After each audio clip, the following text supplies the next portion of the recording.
안녕하세요. 캔들의 신입니다. 오늘은 여러분들이 지금 시점에서 가장 궁금해하는 게 뭘까라는 것을 제가 고민을 많이 했습니다. 지금 시장을 주도하고 있는 것이 이더리움이죠. 따라서 오늘 주제는 이더리움이 과연 얼마나 오를 것인가, 어떻게 오를 것인가, 언제 팔아야 할 것인가에 대해서 말씀을 좀 드릴까 합니다. 이더리움이 중요한 이유는 이더가 올라야 사실 알트장이 오죠. 여러분들이 갖고 있는 알트와 연계를 해서 같이 생각해 볼 수 있는 주제라고 생각을 합니다. 먼저 지난 관점을 큰 줄기만 짧게 복기를 해보면 4월 20일이었죠. 저는 비트가 저점이 나왔다고 생각을 했었고 관점이 잘 맞아서 큰 상승을 해줬습니다. 비트뿐만 아니라 이더리움도 4월 4일에 1500대에서 풀매수 방송을 했었죠. 그리고 4월 27일에도 강력하게 이번 시즌 주인공은 이더리움이라고 명확히 말씀을 드렸어요.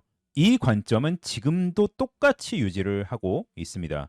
저는 아직 이더리움 현물을 하나도 팔지 않았고 생각하는 목표가가 있기 때문에 거기까지 쭉 한번 홀딩을 해볼 생각으로 가지고 있습니다. 그리고 리플은 정말 최저점에서 롱 포지션을 진입을 했죠. 4월 7일 오후 4시 16분에 샛별형 캔들을 보고 롱 포지션 들어가겠다고 말씀드린 건 공개방은 아니었고 캔들의 신전에서 말씀을 드렸습니다. 이렇게 좀 큰 관점에서 빗나가지 않고 여기까지 잘 왔다는 것에 대해서 너무 감사한 마음을 가지고 있고 더욱더 좋은 관점을 내기 위해서 최선을 다하겠습니다. 그러면 시작하기 전에 구독과 좋아요 한 번씩 부탁드리겠습니다. 오늘 주제는 좀 심플하게 첫 번째 비트코인에 대한 관점, 그리고 두 번째 이더리움이 어디까지 올라갈 것인가에 대해서 말씀을 드리도록 하겠습니다. 현재 비트코인은 이중지그재그로 올라가고 있다고 보고 있습니다. 제가 이중지그재그 관점을 봤던 게 4월 27일이었어요. 여기 라이브 방송을 잠깐 들어보면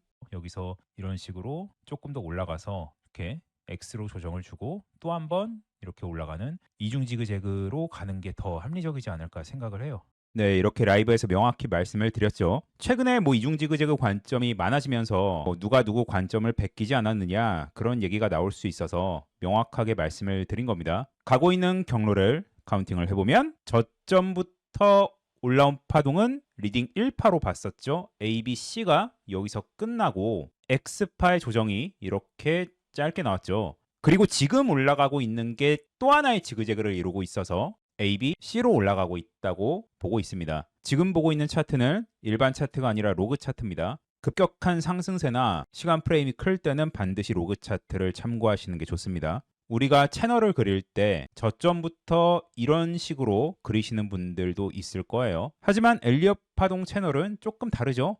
이중 지그재그에서 의미가 있는 추세선은 꼭 기억해 두세요. B와 B를 잇는 BB 추세선이 가장 중요합니다. 그래서 채널을 그릴 때 저점부터 긋는 게 아니라 이렇게 첫 번째 B부터 그리는 게 바로 이중 지그재그의 채널이에요. 그러면 중간에 X파동이 살짝 이탈하는 경우도 있지만 그냥 이대로 채널링을 할 확률이 훨씬 더 높겠죠. 그러면 똑같이 고점을 붙이면 이런 형태가 될 거예요. 이런 관점을 봤기 때문에 저번 영상에서도 분명히 말씀을 드렸죠. 고점을 한두 번 뚫을 수 있지만 조정이 나올 타이밍이라고 명확하게 저번 영상에서 말씀을 드렸습니다. 그 조정이 지금 나오고 있는 거죠. 자, 그럼 지금 나오는 조정이 크게 하락을 해서 이런 데까지 올 가능성이 있는가? 저는 굉장히 낮다고 생각을 해요. 그 이유를 살펴보면 조정이 크게 오려면 자, 여기까지가 A 파동이고 B고 C가 여기서 끝났다고 봐야 되죠. 그래서 첫 번째 지그재그가 완성이 되고 다시 한번 X파로 조정을 주고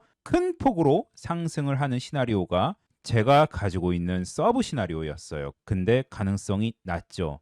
왜 낮냐? 이렇게 ABC에서 C를 카운팅을 하려면 1, 2, 3, 4, 5에서 5파가 연장된 임펄스를 떠올릴 수가 있습니다. 여기까지는 괜찮아요. 5파 연장 임펄스가 이렇게 나올 수 있죠. 근데 어디가 뚫렸죠? 하나의 조정 파동에서 나오는 제로 B 추세선이 너무 심하게 뚫리죠. 보통 ABC에서 이렇게 파동의 시작점인 제로와 B를 잇는 추세선이 이렇게까지 이탈을 하는 경우가 많이 없죠. 그래서 가능성이 조금 낮아졌다고 보고 있습니다. 물론 이렇게 되면 고점을 한 번 더 뚫어도 최소한 98 초반에서 많게는 93까지 되돌림이 오죠. 그 다음부터 다시 상승 파동이 이어질 거예요. 하지만 이런 이유로 가능성이 좀 낮다고 보고 있고 메인으로 보고 있는 관점은 다시 처음으로 돌아가서 이런 형태로 진행이 될 거라고 생각을 하고 있습니다. 문제는 이 조정 폭이 이 빨간 라인까지 와줄지 아니면 여기서 수렴으로 끝낼지 그건 알 수 없습니다. 5, 3, 5 지그재그에서 비파가 수렴을 그리는 경우도 굉장히 많기 때문이죠. 그러면 이거를 먹자고 숏 포지션에 들어간다 아니면 갖고 있는 롱이나 현물을 정리를 한다? 현명하지 않을 수 있죠. 내려오면 감사합니다 하고 다시 롱을 타는 게 더 현명한 전략이라고 생각을 하고 있습니다. 자, 그럼 이 C파가 다 마무리가 되고 나면 그 이후에 어떻게 되는가? 규모가 있는 조정파가 나올 것이라고 생각을 하고 있습니다. 그거는 다음 영상에서 말씀을 드리겠습니다. 결론적으로 이 고점을 뚫겠지만 뚫고 나오는 하락 캔들은 아주 조심해야 될 거예요. 이거는 임팩트가 꽤 클 거라고 생각을 하고 있습니다. 물론 여기가 시즌 종료가 아니죠. 비트코인 관점은 여기까지 하고 마무리하겠습니다. 마지막으로 제가 이번 시즌 주인공으로 보고 있는 이더리움의 목표가에 대해서 말씀해 드리겠습니다. 이더리움은 지금 명확한 임펄스 상승으로 보고 있습니다. 현재 메인 3파동이 진행 중이라고 보고 있고 이 파동이 끝나면 전체적인 그림이 이렇게 형성이 될 가능성을 가장 높게 보고 있습니다. 한 덩어리의 큰 임펄스가 마무리가 되겠죠.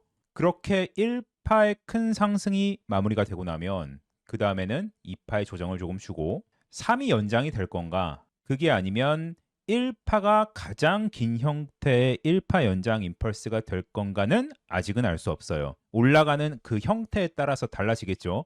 자, 만약에 제가 생각하는 이더리움의 최소값으로 본다면 1파 연장 임펄스로 나올 것 같아요. 그러면 목표값이 그렇게까지 크진 않거든요. 한 4천 중반에서 5천 중반을 왔다 갔다 할 것으로 생각을 해요. 그게 이번 시즌 이더리움 고점이 될 거라고 생각을 합니다. 자, 근데 만약에 이더리움이 3파가 연장이 된다면 어떻게 될까요? 이 2파의 되돌림의 크기에 따라서 조금 다르겠지만 목표값이 엄청 커지죠. 이 경우에는 저는 최소값을 8,000달러로 볼 것 같습니다. 최소값이에요. 가장 적게 보는 값이. 임펄스에서 가장 빈도가 높은 게 이 3연장 파동이기 때문에 개인적으로 이렇게 되길 가장 기대를 하고 있습니다. 그럼 지금 이 시점에 이걸 알 수 있느냐? 그럴 수는 없어요. 올라가는 파형이 어떻게 나오는가? 거래량이 어떻게 붙는가? 캔들이 어떻게 나오는가? 이런 것들에서 조금씩 힌트를 찾아야겠죠. 어쨌든 이더리움은 강한 추세 상승을 시작을 했고